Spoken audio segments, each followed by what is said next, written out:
जय माता दी दोस्तों, आज की इस वीडियो में हम बात करेंगे माता वैष्णो देवी मंदिर यात्रा की कि कैसे आप यात्रा कर सकते हैं। इस वीडियो में आपको वैष्णो देवी यात्रा की A to Z जानकारी मिलेगी, तो वीडियो को पूरा जरूर देखें।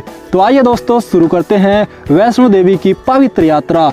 दोस्तों, वैष्णो देवी मंदिर जम्मू कश्मीर राज्य की त्रिकुटा पहाड़ियों में कटरा से 15 किलोमीटर की दूरी पर स्थित हिंदुओं का सबसे प्रसिद्ध तीर्थ स्थलों में से एक है, जहां हर साल लाखों करोड़ों की संख्या में श्रद्धालु माता के दर्शन व आशीर्वाद प्राप्त करने के लिए आते हैं। इसके साथ ही वैष्णो देवी एक धार्मिक ट्रैकिंग डेस्टिनेशन भी है, जहां तीर्थयात्री लगभग 13 किलोमीटर तक पैदल चलकर माता के भवन तक पहुंचते हैं। अगर आप रेल मार्ग द्वारा वैष्णो देवी पहुंचना चाहते हैं तो नज़दीकी रेलवे स्टेशन कटरा है, लेकिन अगर आपको कटरा तक डायरेक्ट ट्रेन नहीं मिलती है तो आप जम्मू तवी रेलवे स्टेशन भी आ सकते हैं, जो वैष्णो देवी से करीब 50 किलोमीटर की दूरी पर स्थित है, जहां से आप ट्रेन चेंज करके या फिर बस के द्वारा भी कटरा तक आसानी से पहुंच सकते हैं। वहीं अगर बाई फ्लाइट वैष्णो देवी पहुंचना चाहते हैं तो जम्मू का रानी बाग एयरपोर्ट सबसे नज़दीकी एयरपोर्ट है। यहां से 50 किलोमीटर की दूरी पर वैष्णो देवी का बेस कैंप कटरा स्थित है। यहां से आप बस या ट्रेन के द्वारा भी कटरा तक आसानी से पहुंच सकते हैं। दोस्तों, वैष्णो देवी की यात्रा के दौरान आपको कटरा में कई होटलें, धर्मशालाएं और डॉर्मेट्री रूम आसानी से मिल जाते हैं और यात्रा के दौरान अर्धकुमारी और वैष्णो देवी भवन में भी वैष्णो देवी श्राइन बोर्ड के द्वारा रुकने और भोजन की व्यवस्था रहती है। तो दोस्तों, यहां पर आपको रहने और भोजन के लिए भरपूर सुविधा मिल जाती है। दोस्तों, श्री वैष्णो देवी की यात्रा कटरा से शुरू होती है। कटरा वैष्णो देवी यात्रा का आधार शिविर या कहे कि प्रारंभिक पड़ाव है। यहाँ से माता रानी के भक्त पैदल या खच्चरों के द्वारा लगभग 15 किलोमीटर लंबे मार्ग से यात्रा के लिए निकलते हैं। इसके अलावा दोस्तों, यहाँ पर आप इलेक्ट्रिक वाहनों द्वारा भी माता वैष्णो देवी की यात्रा के लिए जा सकते हैं। दोस्तों, यात्रा से पहले सभी यात्रियों को कटरा से यात्रा पर्ची कटवानी होती है, जो कि निःशुल्क होती है, क्योंकि आपको उस पर्ची के आधार पर ही माता की गुफा में प्रवेश करने दिया जाता है। दोस्तों, कटरा में यात्री पर्ची कटवाने के बाद वैष्णो देवी यात्रा का पहला पड़ाव आता है बाण गंगा, जहां पर आप स्नान करके आगे चरण पादुका तक दर्शन करने जा सकते हैं, जहां माता रानी के पाँव के निशान है। चरण पादुका के दर्शन के बाद आप आदि कुमारी में दर्शन के लिए आगे बढ़ते हैं।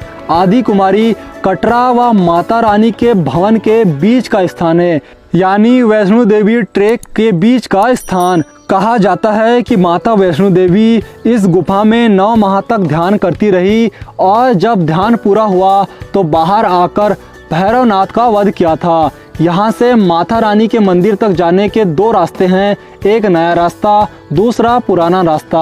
आप जिस भी रास्ते से जाए आपको मजा बहुत आएगा। आदि कुमारी से आगे बढ़ने पर हाथी मत्था की चढ़ाई करके यात्री सांझी छत तक पहुँचते हैं। यहाँ से आपको प्रकृति के बेहद शानदार व मंत्र मुग्ध करने वाले नज़ारे दिखाई देते हैं। यहाँ आगे बढ़ने पर आता है माता रानी का भवन। यहाँ परिसर में आपको लॉकर्स की सुविधा मिलती है। यहाँ आप अपने सामान रखकर माता वैष्णो देवी के पिंडी दर्शन करने जा सकते हैं। यहाँ आपको गुफा में माता के 3 पिंडियों के रूप में दर्शन होते हैं, जो महालक्ष्मी, महाकाली और महासरस्वती के रूप में विराजमान है, जिसमें माता वैष्णो देवी के दर्शन होते हैं। दर्शन के बाद आप चाहे तो रात्रि विश्राम यहाँ पर बने शेल्टर भवन में कर सकते हैं। यहाँ आपको कंबल 100 रुपए प्रति कंबल मिलते हैं, जो कि सुबह वापस करने पर 100 रुपए वापस दे दिए जाते हैं। यहाँ खाने पीने की फुल व्यवस्था रहती है।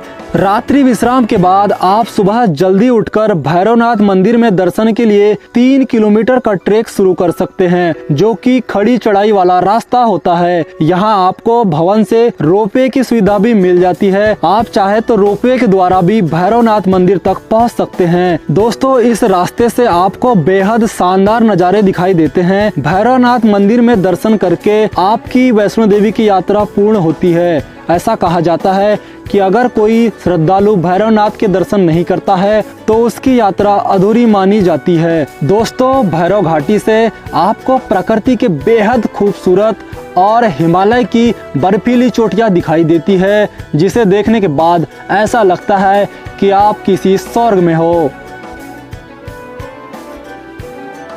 वैसे तो माता रानी का दरबार पूरे वर्ष भक्तों के दर्शन के लिए खुला रहता है। आप पूरे वर्ष कभी भी अपनी सुविधा के अनुसार आ सकते हैं। वैष्णो देवी की यात्रा में आप 3 दिनों का टूर प्लान बनाएं, जिसमें आप बड़े आराम से पूरी यात्रा कंप्लीट कर सकते हैं। इस यात्रा के लिए प्रति व्यक्ति 2500 से 3000 रुपये तक का खर्चा आ सकता है। तो दोस्तों, ये थी माता वैष्णो देवी यात्रा की संपूर्ण जानकारी। अगर आपको वीडियो अच्छी लगी हो तो वीडियो को लाइक, शेयर और चैनल को सब्सक्राइब भी जरूर करें और कमेंट बॉक्स में जय माता दी जरूर लिखें। धन्यवाद। आपकी यात्रा मंगलमय हो।